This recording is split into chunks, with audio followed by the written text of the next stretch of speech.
বৌমা, তাড়াতাড়ি চলো, ওই গাছের পাশে জায়গাটা আমাদের দখল করতেই হবে, না হলে রাত্রিবেলা কিছুতেই ঘুম আসবে না। তোমাকে না আমি একটু আগেই বললাম তাড়াতাড়ি জামা কাপড় পরে নিতে, তুমি তো আমার কোনো কথাই শুনলে না। কিন্তু জামা কাপড় পরে এত রাত্রিবেলা আমরা কোথায় যাব? তাছাড়া আপনি কোন গাছের জায়গা দখল করার কথা বলছেন? আমি তো আপনার কোনো কথাই বুঝতে পারছি না। আরে বৌমা, আমাদেরকে নদীর পাড়ে যেতে হবে। ও, আসলে তোমাকে তো বলাই হয়নি, গরমকালে রাত্রিবেলা আমরা গ্রামের সবাই নদীর পাড়ে গিয়ে ঘুমাই, কারণ এই রাত্রিবেলা আলো বন্ধ করলেই প্রচন্ড মশার উৎপাত হয়। গ্রামের কেউ নিজেদের ঘরে ঘুমাতে পারে না, তাছাড়া ঘরের মধ্যে গরমও অনেক বেশি, তাই তো মশা আসে। আর নদীর পাড়টা কিন্তু অনেক ঠান্ডা। কিন্তু মা, তাই বলে কি আমরা নদীর পাড়ে গিয়ে ঘুমাবো? তাছাড়া নদীর পাড়েও তো মশা থাকতে পারে। শুধু মশা কেন, ওরকম খোলা জায়গায় সাপ খোপেরও উপদ্রব হতে পারে। আমার মনে হয় মশা কামড়ালেও আমাদের বাড়িতেই শোয়া উচিত। ও বৌদি, তোমার সাথে কথা বলতে গিয়েই তো সময় নষ্ট হয়ে যাচ্ছে। দেখো, তুমি যদি যেতে না চাও আমাদের কোনো অসুবিধা নেই, তুমি এখানেই থাকতে পারো। আমরা বাবা নদীর পাড়েই গেলাম। মা, তাড়াতাড়ি চলো, না হলে আমরা ভালো জায়গা পাবো না। এই বলে দিশা তার বাবা, মা এবং দাদার সঙ্গে নদীর পাড়ে চলে যায়। যা দেখে পলা ভীষণই অবাক হয়, কারণ মশার উপদ্রবের জন্য একটা গোটা গ্রামের মানুষজন নদীর পাড়ে যে ছুটতে পারে, সেই ব্যাপারটা পলা কিছুতেই বিশ্বাস করতে পারে না। পলা তাদের বাড়ির জানালা দিয়ে দেখে গ্রামের গোটা মানুষজন বিছানা বালিশ নিয়ে সত্যি সত্যি নদীর পাড়ের দিকে রওনা দিচ্ছে। এই মরেছে, আমার তো একা একা থাকতে খুব ভয় লাগে। আমি তো নদীর পাড়ে শুতে হবে বলে গেলাম না। এদিকে দেখছি গ্রামের সব লোকজনই নদীর পাড়ে যাচ্ছে। ওরে বাবা, আমি একা একা কি করে থাকবো? এই মনে করে পলাও গ্রামের লোকজনকে অনুসরণ করে নদীর পাড়ে গিয়ে পৌঁছায়। সেখানে গিয়ে পলা একটা গাছের পাশে তার শ্বশুরবাড়ির লোকজনকে খুঁজে পায়। কি বৌদি, চলে এলে যে? আমি তো জানতাম তুমি একা থাকতে পারবে না, ফালতু লেট করে এলে। তোমাকে তো এখন লাস্টে শুতে হবে, কারণ আমাদের এখানে কিন্তু আর একটুও জায়গা নেই।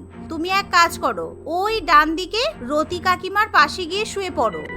আসলে গ্রামের সবাই একটা বিশাল বড় ত্রিপল পেতে তার উপর বালিশ নিয়েই ঘুমায়, কিন্তু কেউই শেষে ঘুমাতে চায় না, কারণ শেষে গেলেই ত্রিপলটা ছোট পড়তো। তাই শেষের কয়েকজনকে মাটিতে ঘুমাতে হতো। আর সেদিন যেহেতু পলা সবার লাস্টে গিয়ে সেখানে উপস্থিত হয়, তাই পলাকে সবার শেষে জায়গা দেওয়া হয়। তাই পলা ত্রিপলের উপর জায়গা পায় না, সে ঘাসের উপরই কোনো রকমে শুয়ে পড়ে। এ আমি কি ঝামেলার মধ্যে পড়লাম, শেষে কিনা আমাকে ঘাসের উপর শুতে হলো। ঘাসগুলো হাতে লেগে কেমন যেন কুটকুট করছে। কিন্তু এখনই যদি নদীর পাশ থেকে কুমির উঠে আসে, তাহলে আমার কি হবে? আবার সাপও তো আসতে পারে। না না, আমার ভীষণ ভয় করছে। এভাবেই পলার নদীর পাড়ে ঘুমাতে ভীষণই অসুবিধা হয়। মাঝরাত্রিবেলা রতি দেবী পলার গায়ের উপর হাত পা তুলে দেয়। তার উপর রতি দেবী ভীষণই মোটা ছিল, তাই গরমে পলার ভীষণ অস্বস্তি হয়। যতবারই পলা রতি দেবীর হাত পা সরিয়ে দেয়, ততবারই সে পলার গায়ের উপর আবার হাত পা চাপিয়ে দেয়। এতে করে পলার সারা রাত ঘুম আসে না। নদীর পাড়ে শুয়ে পলার আরো বেশি যেন গরম লাগে। পরের দিন সকালে বাড়িতে যাওয়ার পর, দেখো সায়ন, আমি কিছুতেই নদীর পাড়ে শুতে পারবো না। কালকে সারা রাত ওরকম ভাবে নদীর পাড়ে শুয়ে আমার ঘুম হয়নি। তার উপর এই মোটা কাকিমাটা আমার গায়ের উপর শুয়েছিল, আমার পুরো হাত পা ব্যথা হয়ে গেছে। দেখো, তুমি যদি বাড়িতে একা থাকতে পারতে তাহলে আমাদের কোনো অসুবিধা হতো না, কিন্তু তুমি তো বাড়িতে একা থাকতে পারো না। আর আমার মনে হয় তুমি লাস্টের দিকে শুয়েছিলে বলে তোমার এরকম অসুবিধা হচ্ছিল। আজকে তুমি আমাদের সাথে যাবে, তাহলে তোমাকে আর ধারের দিকে শুতে হবে না। পলা সায়নের কথা মতো সেদিন তার পরিবারের সঙ্গেই নদীর পাড়ে শুতে চলে যায়। কিন্তু দুর্ভাগ্যবশত পলা আজকেও রতি দেবীর পাশেই শোয়ার মতো জায়গা খুঁজে পায়। আজকেও রতি দেবী আগের দিনের মতোই পলার গায়ের উপর বারবার হাত পা তুলে দেয়। দেখুন কাকিমা, আপনি ওই পাশে গিয়ে শুয়ে থাকুন, আমার পাশে একদম শোবেন না। আপনার জন্য আমার কালকে সারা রাত ঘুম হয়নি, আমি আপনার পাশে শুতে চাই না। নিজের হাত পা ঠিক করে রাখতে পারেন না? আপনার জন্য বারবার আমার গায়ে ব্যথা হচ্ছে। মরণ, কি এমন স্বর্গের অপ্সরা রে, যে ওনার পাশে শোয়ার জন্য লোকে মরছে।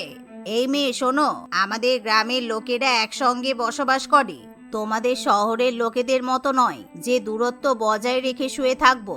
তোমাকে আগের দিন আমার পাশে শুতে দিয়েছিলাম, এটাই তোমার ভাগ্য। তুমি জানো এই জায়গার কত দাম? কত সোনাই বাঁধানো জায়গা আমার, হাওয়া দিলে একটা গাছের পাতাও দোলে না। সেই জায়গার আবার অনেক দাম। আমার বাপের বাড়ির পোষা কুকুরও এই নদীর পাড়ে এসে শুতে চাইবে না। ওর জন্য আলাদা একটা ভালো বেড আর এসি ঘর আছে। আমরা তো সবাই এতদিন ধরে এখানেই শুয়ে আছি, এর ওর গায়ে একটু হাত পা লেগে যেতেই পারে, কিন্তু কেউ কখনো এই নিয়ে কোনো কথা বলেনি। অবশ্য তোমাদের যদি অসুবিধা হয় তোমরা নদীর পাড়ে শুতে এসো না, নিজেদের বাড়িতে থাকো। এভাবে গ্রামবাসীরা সবাই মিলে পলা ও বাসন্তী দেবীকে অনেক কথা শুনিয়ে দেয়। আসলে আমার বৌমা বুঝতে পারেনি, ও তো শহরের মেয়ে, ওর গ্রামে বিয়ে হয়েছে, তাইও এই সমস্ত নিয়মের কথা জানি না। তোমরা কিছু মনে করো না, আমি আমার বৌমার হয়ে ক্ষমা চেয়ে নিচ্ছি। অনেক রাত হয়েছে, এই নিয়ে কথা না বাড়িয়ে আজকে অন্তত শুয়ে পড়ো। না না, এই অহংকারী বৌমার পাশে আমি কিছুতেই শোবো না। এই মেয়েকে তোমরা একদিন শাস্তি দাও, তাহলে বুঝতে পারবে এই নদীর পাড়ে জায়গাটা কতটা দামি। বাসন্তী, আজকে তোরা সবাই বাড়িতে গিয়ে ঘুমা, এই নদীর পাড়ে আজকে তোদের কোনো জায়গা নেই। এভাবেই গ্রামবাসীরা সবাই মিলে বাসন্তী দেবী ও তার পরিবারকে বাড়িতে পাঠিয়ে দেয়। আর যেহেতু গ্রামবাসীরা প্রত্যেক দিনই নদীর পাড়ে ঘুমায়, তাই রাত্রিবেলা করে তাদের গ্রামে কারেন্ট অফ করেই রাখা হতো। সব হয়েছে তোমার জন্য। কে তোমাকে মুখে মুখে অত কথা বলতে বলেছিল? তোমার বাপের বাড়িতে এসি আছে বলে তো আমাদের গ্রামের সবার বাড়িতে এসি নেই। যাদের বাড়িতে আছে তারাও এসি চালায় না, ইলেকট্রিকের বিল বেশি উঠবে বলে সবাই নদীর পাড়ে গিয়েই ঘুমায়। তোমার জন্য এখন এই অন্ধকারের মধ্যে মশার কামড়ে আমাদের ঘুমাতে হবে। পলা চাইলেও কিছু বলতে পারে না, কারণ গরমের মধ্যে সত্যিই পলারও খুবই অসুবিধা হয়। কিন্তু নদীর পাড়েও যে খুব হাওয়া হয় এমনও নয়। পলার নদীর পাড়ে শুয়েও কিছুতেই ঘুম আসে না। তাই পরের দিন থেকে পলা ঠিক করে প্রত্যেক দিন নদীর পাড়ে যাওয়ার আগে সে বাড়ি থেকে এক ব্যাগ বরফ নিয়ে যাবে, যাতে সেই বরফটা শোয়ার আগে হাতে পায়ে ঘষে নিতে পারে। এতে করে পলা মনে করে তার হয়তো খুব ভালো ঘুম আসবে। পরের দিন, উফ, এই আইডিয়াটা এতদিন আগে কেন যে আমি পেলাম না, তাহলে গরমে আমাকে কষ্ট করতে হতো না। এই আইস প্যাকটা নিয়ে একটু মাথায় মুখে ভালো করে মেখে নেব। অ্যাটলিস্ট এই আইস প্যাকটা যতক্ষণ ঠান্ডা আছে ততক্ষণ তো আমার কোনো অসুবিধা হবে না। এই ভেবে পলা আইস প্যাক মাখতে শুরু করে। এমন সময় গ্রামের কয়েকটা বাচ্চা পলার হাত থেকে সেই আইস প্যাক কেড়ে নিয়ে চলে যায়। তারা নিজেদের মধ্যে আইস প্যাক নিয়ে খেলা করতে শুরু করে, যা দেখে পলা খুব রেগে যায় আর সে বাচ্চাগুলোর হাত থেকে নিজের আইস প্যাক কেড়ে নেয়।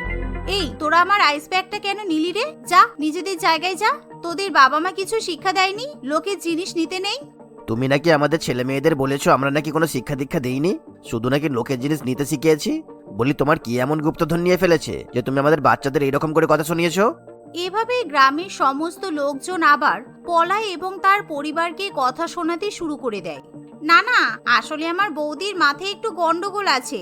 গরম পড়লেই আমার বৌদির মাথা খারাপ হয়ে যায়। আপনারা আমার বৌদিকে নিয়ে বেশি ভাববেন না। অনেক রাত হয়ে যাচ্ছে, চলুন যে যার জায়গায় গিয়ে শুয়ে পড়ি। এভাবেই দিশা কোনো রকমে ঝামেলা শান্ত করে।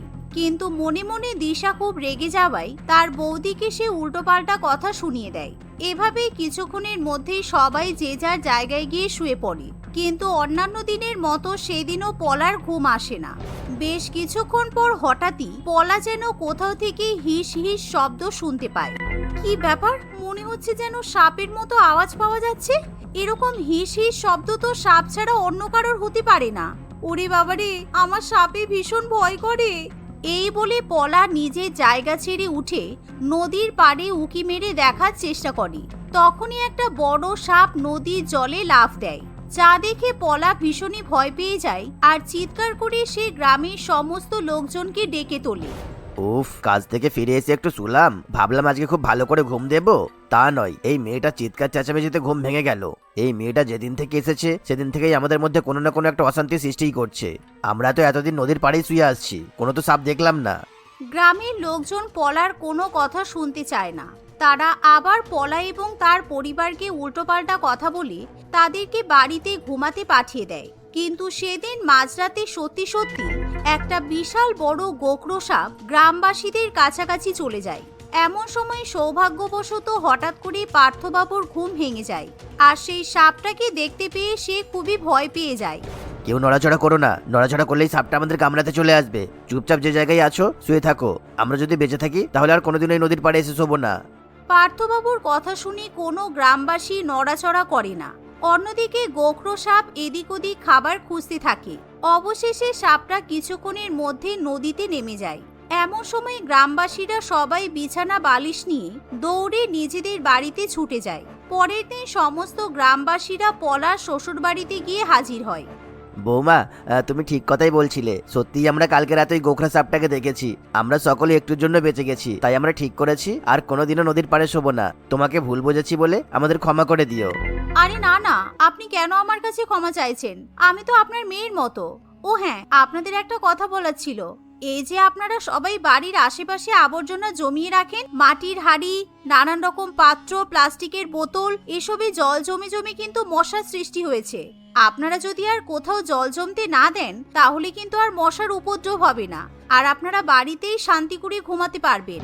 দেখেছো, তোমরা সবাই আমার বৌমাকে শিক্ষিত শহুরে বলে অপমান করছিলে। আমার বৌমা শুধু শিক্ষিত নয়, আমার বৌমা কিন্তু বুদ্ধিমতীও বটে। কালকে যদি তোমরা আমার বৌমার কথা শুনতে, তাহলে কিন্তু তোমাদেরকে ওরকম মাঝরাতে ছুটে ছুটে বাড়িতে ফিরতে হতো না। এভাবে গ্রামবাসীরা সবাই নিজেদের ভুল স্বীকার করে আর সবাই মিলে পলার কাছে ক্ষমা চেয়ে নেয়। তারপর থেকে গ্রামবাসীরা কেউই আর নিজেদের এলাকায় জল জমতে দেয় না। ফলে গ্রামে অত বেশি মশার উপদ্রবও হয় না, তাই কাউকে আর নদীর পাড়ে গিয়ে ঘুমাতে হয় না। মৌমিতা নামে একটি মেয়ে বিষ্ণুপুর নামক জায়গায় সপরিবারে বাস করত।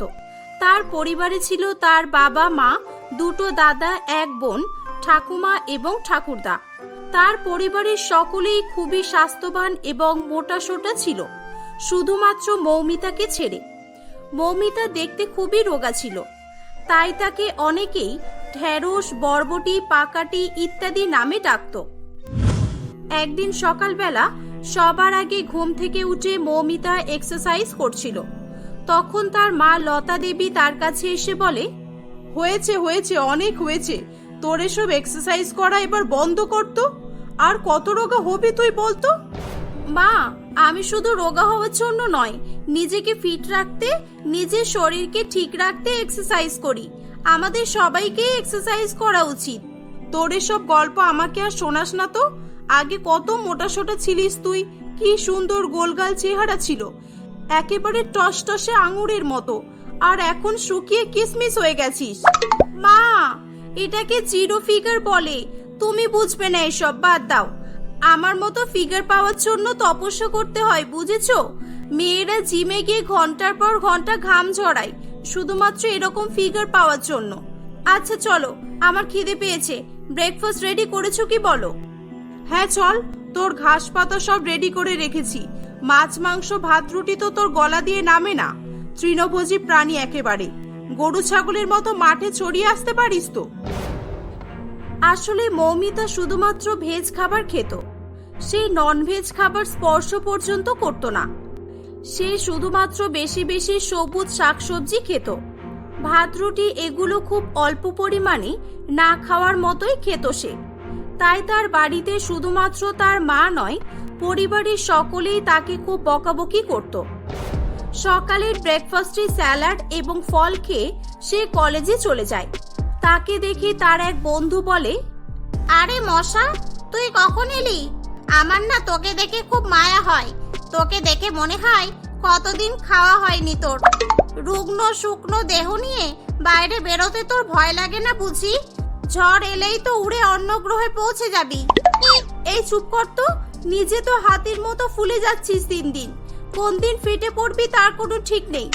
আসলে কি বলতো, মেয়েরা বড্ড হিংসুটে হয়। নিজে তো কোনোদিনও রোগা হতে পারবি না, আর আমার ফিগার দেখে হিংসায় চলে মরবি। কি, তোর ফিগার দেখে হিংসা? হে হে হে, কি যে বলিস! আমার দরকার নেই তোর মতো ফিগারের বাবা। আমি মোটাই ঠিক আছি। মেয়েদের একটু গোলুমোলু হলেই ভালো লাগে। আচ্ছা, তাই বুঝি? সুপর্ণা বলছিল তুই জিমে ভর্তি হয়েছিস। মানুষ তাহলে মোটা হওয়ার জন্য জিমে যায়? আমি তো জানতাম না বাবা। কথায় আছে না, আঙুর ফল টক, তাই হয়েছে তোর দশা। মৌমিতার কথা শুনে তার বন্ধুর মুখ বন্ধ হয়ে যায়। এভাবে ঘরে বাইরে সব জায়গাতেই রোগা হওয়ার জন্য মৌমিতাকে নানান রকম কুমন্তব্যের শিকার হতে হতো। কিন্তু তবুও মৌমিতা তার এক্সারসাইজ করা, ডায়েট করা, নিজের ফিগার মেনটেন করা কখনোই বন্ধ করত না। সময় অতিবাহিত হতে থাকে। মৌমিতার বিয়ের বয়স হয়ে যাওয়ায় তার পরিবার তার বিয়ের জন্য দেখাশোনা শুরু করে।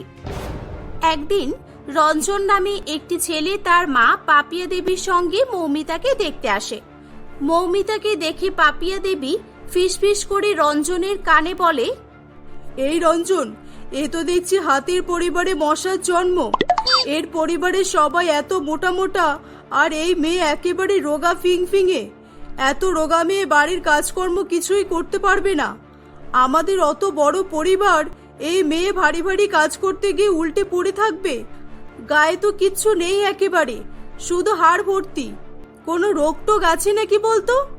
উফ মা, আসতে বলো, কি হচ্ছে কি? এসব ওরা শুনতে পাবে তো এবার। রোগা তাতে কি, আমার কোনো অসুবিধা নেই। তোর অসুবিধা নেই হলেই হবে নাকি? তোর স্বাস্থ্য কত ভালো বলতো। এমন মোটা তাজা ছেলের পাশে শুকনো বরবটির মতো দেখতে মেয়েকে একটুও মানাবে না। আপনাদের কি কোনো অসুবিধা হচ্ছে? কিছু আলোচনা করছেন নিজেদের মধ্যে? কোনো জিজ্ঞাসা থাকলে আমাদের বলতে পারেন। আমার মেয়েকেও প্রশ্ন করতে পারেন। না মানে, আমার মেয়েকে আপনাদের পছন্দ হয়েছে তো? হ্যাঁ আন্টি, আমার মৌমিতাকে খুব পছন্দ হয়েছে, আর আমার মায়েরও পছন্দ হয়েছে, কোনো অসুবিধা নেই। আচ্ছা মা, তুমি বাড়ির কাজকর্ম করতে পারো? হ্যাঁ, আমি বাড়ির সব কাজই করতে পারি। কাজ করতে আমার ভালোই লাগে। বাবারে বাবা, কি ডায়লগ দিচ্ছে মেয়েটা। কাজ পারে নাকি কি পারে, বিয়ের পর সব বোঝা যাবে। মৌমিতাকে দেখে রঞ্জনের খুবই পছন্দ হয়েছিল, তাই পাপিয়া দেবীও আর কিছু না বলে বিয়েতে রাজি হয়ে যায়। তারা বিয়ের ডেট ফাইনাল করে দিয়ে সেখান থেকে চলে যায়। দেখতে দেখতে তাদের বিয়ের দিন চলে আসে। মৌমিতাকে দেখে অনেকে অনেক রকম মন্তব্য করতে শুরু করে। মেয়েটাকে দেখতে সুন্দর ঠিকই, ব্যবহারও ভালো, কিন্তু মেয়েটা খুব রোগা। এত রোগা মেয়েদের ভালো লাগে না, কেমন যেন শুকনো শুকনো লাগছে, তাই না বল?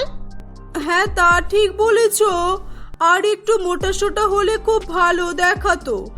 বিয়ের পর ঠিক হয়ে যাবে। দেখো, বিয়ের আগে মেয়েরা যতই রোগা হোক না কেন, বিয়ের পর মোটা তো হবেই। তখন আবার সব ঠিক হয়ে যাবে। এই মেয়ে যা শুকনো কাঠি, আমার তো মনে হয় না যে কোনোদিনও মোটা হতে পারবে বলে। বিয়ের পর সংসারের চাপে আরো যদি রোগা হয়, তখন আবার বাচ্চা কাচ্চা নিতে পারবে কিনা উপরওয়ালাই জানে। জানি না এরা কিভাবে এই মেয়েকে পছন্দ করলো। এভাবেই সবাই রোগা মৌমিতাকে নিয়ে আলোচনা করছিল। ভালোই ভালোই তাদের বিয়ে সম্পন্ন হয়ে যায়। বিয়ের পর সব ঠিকঠাকই চলছিল। একদিন, ওরে বাবা রে, এ কি ভারী বালতি! এতগুলো ভিজে জামা কাপড়, ভারী তো হবেই। আমি এই বালতিটা এবারে ছাদে কিভাবে নিয়ে যাব? ওরে বাবা রে, এ তো তুলতেই পারছি না যে আমি। বৌমা, বৌমা, একবার এদিকে এসো তো, শুনছো? হ্যাঁ মা, এই তো বলুন, কি বলবেন? কি হলো, আপনি হাঁপাচ্ছেন কেন এভাবে? কি হয়েছে আপনার? বৌমা, রঞ্জনকে একবার ডেকে আনো তো ঘর থেকে। ও তো ঘুমাচ্ছে মা। কেন, কি দরকার আমাকে বলুন না। তোমাকে বলে কি হবে? তোমার দ্বারা এসব কাজ হলে তো হয়ে যেত। এই যে এই ভারী জামা কাপড়ের বালতিটা ছাদের উপরে নিয়ে যেতে হবে। তুমি পারবে? সেই ক্ষমতা আছে তোমার? হ্যাঁ, নিশ্চয়ই পারবো আমি। না পারার কি আছে? দিন, আমাকে দিন, আমি নিয়ে যাচ্ছি। আপনি সরে যান। এই পাকাটি বলে কি, গায়ে নেই মাংস, কঙ্কাল বললেই চলে। সে নাকি এত ভারী বালতি 4 তলার উপরে নিয়ে যাবে।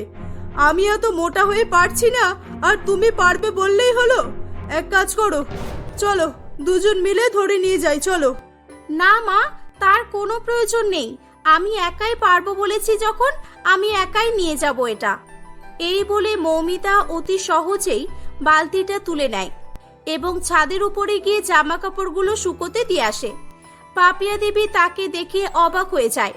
বৌমা, তুমি এত রোগা হয়ে এত শক্তি পেলে কোথা থেকে?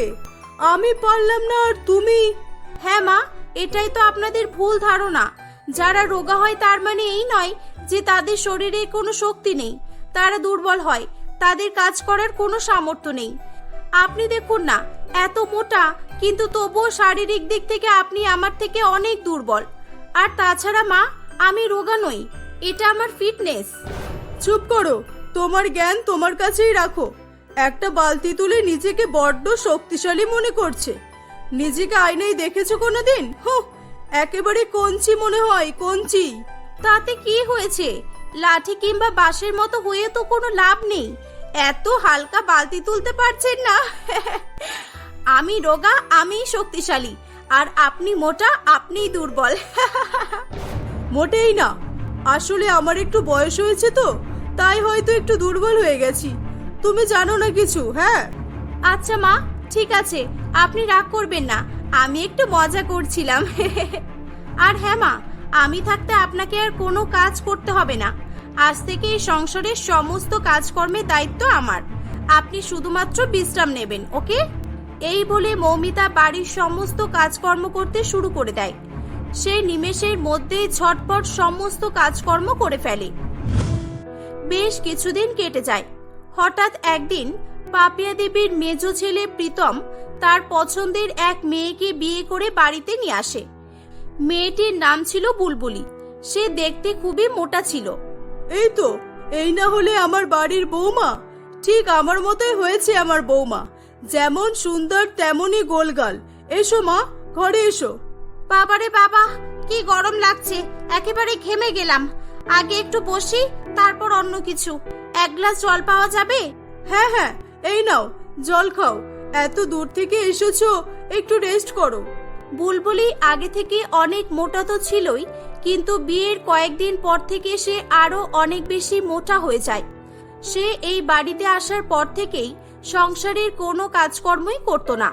সব কাজ মৌমিতা একাই করত, কারণ মৌমিতা অনেক রোগা হওয়ায় পাপিয়া দেবী তাকে পছন্দ করত না। বেশ কয়েক মাস কেটে যায়। একদিন মৌমিতা তার মায়ের শরীর খারাপ হওয়ায় কয়েকদিনের জন্য তার বাপের বাড়িতে থাকতে চায়। তাই জন্য সংসারের সমস্ত কাজের দায়িত্ব বুলবুলির উপর এসে পড়ে। বাবারে বাবা, এত কাজ আমি করব কিভাবে? আমি তো একটা ঘর মুছতে গিয়ে হাঁপিয়ে যাচ্ছি, এখনো এতগুলো ঘর বাকি। এবার কি হবে? বৌমা, কই তুমি? রান্না বান্না কত দূর হলো শুনি? সবাই বসে আছে, খেতে দেবে কখন? আরে দাঁড়ান দাঁড়ান, একটু সময় দিন। ঘর মোছাই তো হলো না এখনো। কি কষ্ট বাবারে! বাড়িতে একটা এসি লাগাতে পারেন তো, এই ঘরগুলো মুছে রান্না বসাবো। সে কি, সেই সকাল থেকে তুমি একটা ঘর মুছলে? এখনো তো সব কাজ বাকি, তুমি করবে কখন? এত হাঁপিয়ে গেলে হবে নাকি? তাড়াতাড়ি হাত চালাও, জানি না আজকে কপালে খাবার জুটবে কিনা। মৌমিতা এতটাই মোটা ছিল যে সে একটু একটু কাজ করেই হাঁপিয়ে যাচ্ছিল। সে কাজ করতেই পারছিল না। সেদিনে দুপুরের খাবার তারা বিকেল 5টার সময় পায়। এসব দেখে পাপিয়া দেবী খুব রেগে যায়। এরকম ভাবেই কয়েকদিন চলতে থাকে। শেষ পর্যন্ত পাপিয়া দেবী বলেই ফেলে, বৌমা, তুমি বড্ড বেশি মোটা হয়ে গেছো বলে কাজ করতে পারছো না। তোমার এত কষ্ট হচ্ছে, তোমাকে রোগা হতে হবে। তোমার গায়ে তো দেখছি শক্তি বলতে কোনো জিনিস নেই। বড় বৌমাকে দেখেছো তো? তোমাকেও এখন বড় বৌমার মতো রোগা হতে হবে। কি, অত রোগা আমি হব কিভাবে? আমিও তো রোগা হওয়ার অনেক চেষ্টা করেছি, কিন্তু পারিনি জানেন। রোগা হওয়া অত সহজ কাজ নয় তো। এখন কি হবে? আমি কিভাবে রোগা হব? তাছাড়া আপনি তো নিজেই মোটা, আবার আমাকে রোগা হতে বলছেন যে? না মানে, আমিও রোগা হব। বড় বৌমা বাড়িতে এলেই আমি আর তুমি দুজন মিলেই রোগা হওয়ার জন্য ওর কাছে ট্রেনিং নেব। বেশি মোটা হওয়া একদমই ভালো নয়। ডাক্তার আমাকে রোগা হতে বলেছে। বেশি মোটা হলেই বিপদের উপর বিপদ। তখন সেখানে মৌমিতা চলে আসে। সে তাদের কথা শুনে মনে মনে হাসতে থাকে। পরের দিন থেকে সে তার শাশুড়ি মা ও বুলবুলিকে এক্সারসাইজ করতে শেখায় এবং তাদের একটা ডায়েট চার্ট তৈরি করে দেয়। কয়েক মাসের মধ্যেই তারাও কিছুটা রোগা হয়ে যায়। তারা রোগা হয়ে অনেক খুশি হয়। পাপিয়া দেবী তার বাকি 2 ছেলের বিয়ে রোগা মেয়ের সঙ্গেই দেবে বলে ঠিক করে।